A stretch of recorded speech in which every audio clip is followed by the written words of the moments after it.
قرآن آگے کیا کہتا ہے؟ فلولا اذا بلغت الحلقوم.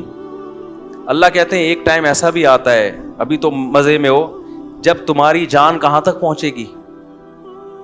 بولو نا, یہاں. ہر آدمی پہ یہ ٹائم آتا ہے کہ نہیں آتا؟ ہچکیاں لے, یوٹیوب پہ دیکھ لو ویڈیو, بڑے بڑے پاورفل, اور اب آخری ہچکیاں لے رہے ہوتے ہیں. کیسا ترس آتا ہے نا اس کے اوپر. ہچکیاں لے رہا ہوتا ہے آدمی, کوئی کلمہ پڑھ رہا ہوتا ہے, کسی کی آنکھیں پتھرا رہی ہوتی ہیں, اور بڑی حسرت سے لوگوں کو دیکھ رہا ہوتا ہے. فلولا اذا بلغت الحلقوم وانتم حینئذ تنظرون. اللہ کہتے ہیں تم بڑے بڑے طاقتور لوگ اس کے قریب کھڑے ہو کر اس کو دیکھ رہے ہوتے ہو کہ ابھی اس کی روح نکلنے والی ہے. ترجعونہا ان کنتم صادقین. تم اس کی روح کو لوٹا دیا کرو. تمہارے پاس پیسہ بھی ہے, تمہارے پاس حکومت بھی ہے, تمہارے پاس امیزون میں تم نے بڑا بزنس بھی کیا ہوا ہے. اب کیا کیا, اگر تمہاری سائنسی ترقی بھی ہے تو تھوڑی دیر کے لیے کیا کر لو بھائی, اس کی روح کو کیا کر لو. تم بھی حسرت سے دیکھ رہے ہوتے ہو کہ ہمارا پیارا ہمارے سامنے دنیا سے جا رہا. یہ تو تمہاری 2 ٹکے کی اوقات ہے. اللہ ہمیں ہماری اوقات بتا رہا ہے. میرا خیال ہے بات سمجھ میں آ نہیں رہی آپ لوگوں کی. میرے اندر تو بھائی اتنے ہی پھیپڑے ہیں جتنا میں سمجھ. مجھے غصہ اس لیے آ گیا کہ پہلے بھی زنا ہوتا تھا, کم چھپتے تھے لوگ کہ پکڑے نہ جائیں.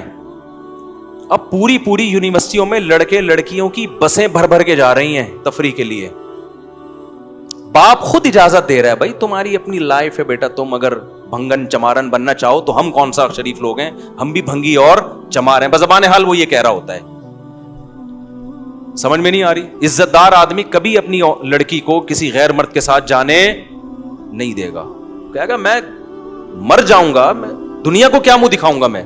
لیکن اب اس کو پتا ہے دنیا کو میں منہ دکھاؤں گا, دنیا بھی میری تعریف کرے گی. بڑا لبرل قسم کا باپ ہے ماشاءاللہ. اپنی بیٹیوں پہ کوئی کسی قسم کا کنٹرول نہ ہے, نہ رکھنا چاہتا ہے. ڈانس کر رہے ہیں اپنی بیٹیوں کے ساتھ, ناچ رہے ہیں اپنی بیٹیوں کے ساتھ, لائکس مل رہے ہیں ان کو, لوگ شیئر کر رہے ہیں ماشاءاللہ جی. جو باپ محافظ تھا بیٹی کو حیا سکھانے کا, وہی بیٹی کی حیا نکال رہے ہیں. براڈ مائنڈڈ باپ ہے. کپڑے اتارو بھائی اس کے لوگوں کے سامنے, بہت زیادہ براڈ مائنڈڈ. گورا کو تو چڑیاں پہن کے ان کی بیٹیاں ان کے باپ کے سامنے ناچتی ہیں. براڈ مائنڈڈ بننا ہے تو پھر پورا بنو نا. یہ منافقت کیسی ہے؟ اگر غلط ہے تو پھر, اگر گورا غلط ہے تو پھر یہ عمل بھی غلط ہے جو یہاں ہو رہا ہے. شادیوں میں ناچ رہی ہیں بہنیں بھائیوں کے ساتھ. تو ناچ گانے پہلے بھی ہوتے تھے, تھوڑا حیا تھی, تمیز تھی لوگوں میں کہ کس کے سامنے ناچنا ہے اور کس سے اپنے ناچ کو چھپانا ہے. لیکن اب کیا ہو رہا ہے, غیرت ختم. وہی بات ہے جب آخرت پر ایمان ختم ہوگا, جب اللہ کے سامنے جواب دینے کا خوف ہی ختم ہو گیا, تو پھر جو چاہے کرتے پھرو. تو قرآن کہہ رہا ہے ایک وقت آتا ہے جب تمہاری جان کہاں پہنچتی ہے؟ حلق میں, اور تم دیکھ رہے ہوتے ہو. وَنَحْنُ أَقْرَبُ إِلَيْهِ مِنْكُمْ. اللہ کہتے ہیں جتنے تم اپنے عزیز کے قریب کھڑے ہوتے ہو نا حسرت سے, ہم تم سے بھی زیادہ اس کے قریب ہوتے ہیں اور اس کی کیفیات کو جانتے ہیں ہم. فلولا ان کنتم غیر مدینین. اللہ کہتے ہیں اگر تم یہ سمجھتے ہو تمہارے اوپر کسی کا کنٹرول ہی نہیں ہے, آزاد ہو, بڑے پاورفل ہو, ترجعونہا ان کنتم صادقین, تو آج اپنی طاقت کا استعمال کرو. یہ تو تمہارا عزیز ہے, تمہارا معشوق ہے, اس کی جدائی تو تم برداشت کر نہیں سکتے, اس کو مرنے سے روک لو. پھر سارے ڈاکٹر عاجز آ جاتے ہیں کہ نہیں آ جاتے؟ سارے ڈاکٹر کیا کہہ دیتے ہیں, بھائی ہمارے بس میں نہیں. میں آغا خان میں تھا, اچانک چیخوں کی آواز آئی نا,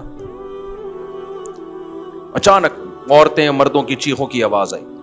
میں ایک دم ڈر گیا, کیا ہوا؟ پتا چلا جی ان کے والد صاحب, ان کی ڈیتھ ہوئی ہے. آئے تھے تھوڑی دیر پہلے بالکل ٹھیک ٹھاک تھے بستر پہ, اچانک کوئی ہارٹ اٹیک ہوا یا برین ہیمریج جو کیا ہوا بہرحال. تو وہ ان کو توقع نہیں تھی کہ ہمارا باپ ایسے بھی جا سکتا ہے. تو بچیاں بھی رو رہی ہیں. میں نے کہا یار یہ دیکھو, کہ میں نے ایسے موت کے بہت سارے واقعات دیکھے. گلی میں گزر رہے ہیں, چیخو پکار کی آواز آئی, کیا ہوا بھائی؟ پتا چلا جی ڈیتھ ہو گئی. کتنے سال رشتے آپس میں ٹائم گزارتے ہیں اور جدا ہونے میں چند سیکنڈ بھی بولو نہیں لگے, اور پھر روتے 3-4 دن تک ایسے ہیں جیسے بڑا غم ہوا ہے, اور 3-4 دن کے بعد 20-20 30-30 سال پرانے رشتوں کو ایسا بھولتے ہیں جیسے زندگی میں کبھی رہنا نصیب ہی نہیں. یہ ہے وہ دنیا جس کے پیچھے انسان کس کو ناراض کر رہا ہے؟ خدا کو ناراض کر رہا ہے. تو قرآن کہتا ہے اس کی جان لوٹا کے دکھاؤ. فَأَمَّا إِنْ كَانَ مِنَ الْمُقَرَّبِينَ. اللہ کہتے ہیں اب یہ میرے پاس آ گیا ہے, اب یہ تمہاری کسٹڈی سے نکل گیا. اب میں بتاتا ہوں اس کے ساتھ کیا ہونے والا ہے. سمجھ رہے ہو نا؟ اب اس کا خود اپنے اوپر بھی کنٹرول نہیں. اب تک تو یہ تمہارے ساتھ بہت کچھ کر رہا تھا, فلاں کو اوپر چڑھا دیا, فلاں کو گرا دیا, فلاں کو یہ کر دیا, فلاں کو یہ کر دیا, کسی کو گالی دے دی, کسی کو صدقہ خیرات کر دیا. اب تو یہ کر رہا تھا, اب اس کے ساتھ میں کروں گا جو بھی ہوگا. تمہارا بھی کنٹرول ختم اور خود اس کا بھی اپنے اوپر سے کنٹرول ختم.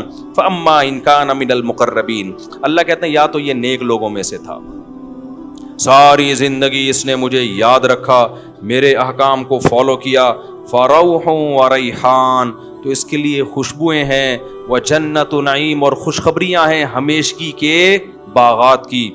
واما ان کان من اصحاب الیمین, دائیں ہاتھ والوں میں سے تھا, فسلام لک من اصحاب الیمین, اللہ کی طرف سے اس کو سلامتیاں ملنا شروع. ایسے بہت سارے واقعات ہیں اہل اللہ کے کہ موت کے وقت انہوں نے فرشتوں کو دیکھا اور موت کے وقت وہ باتیں کرنے لگے کہ اللہ کی طرف سے ہمیں نیک فرشتے ہماری روح قبض کرنے کے لیے آئے. میں نے بھی ایسے واقعات سنائے ہیں آپ کو پہلے بیانات میں, بھی بہت وقت ہو گیا تو میں اس کو اسکپ کر رہا ہوں. بہت ایسے واقعات ہیں, شہداء کے بہت واقعات ہیں.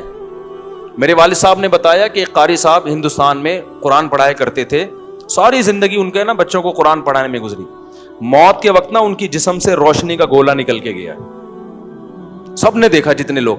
حضرت مولانا اشرف علی تھانوی رحمۃ اللہ علیہ, جن پر آج لوگ بڑے اوٹ پٹانگ قسم کے اعتراضات کرتے ہیں, ان کی جب ڈیتھ ہوئی ہے نا, تواتر سے جو ان کے قریب لوگ کھڑے ہوئے تھے, انہوں نے بتایا کہ ان کی 3 انگلیوں سے روشنی کی کرنیں نکل رہی تھی موت کے وقت, کیونکہ پوری زندگی نا ان 3 انگلیوں سے تصنیف کا کام کیا ہے.